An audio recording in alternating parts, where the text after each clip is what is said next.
Hi, I'm Danny Scott. This movie addresses homelessness, and my brother was homeless for a year and a half before he was in an accident, hit by a car and killed.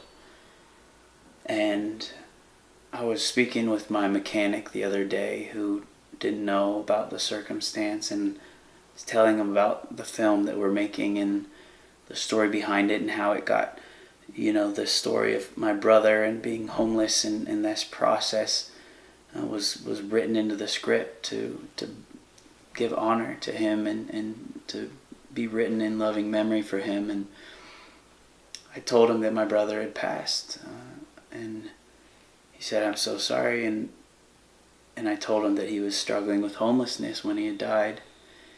And he looked at me and said, "What was your brother's name?" And I said, "Dustin." And he began to cry because he said, "I knew your brother.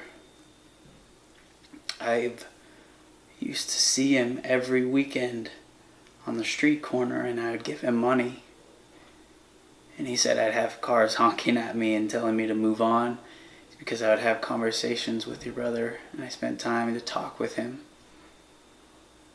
I said I'd offered him to go to rehab. He said I would completely pay his way to go through rehab, and he'd always turn it down and say, "No, I can't accept."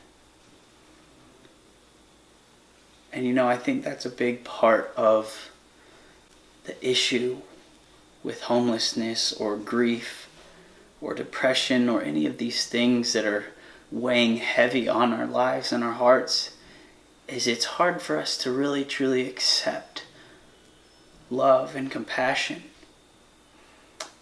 because I think we lack having that value and seeing that value of ourselves. And that's the issue that this film deals with. And you see Danny and his journey through the entire film, and he struggles with that. We're an evolved society of intelligent, creative people. We have to figure out an answer. We just shouldn't give up. At least not on the ones that can't make the choice. I think my time's up. Your turn. How do you know all these people? They're all around us. You just have to see them.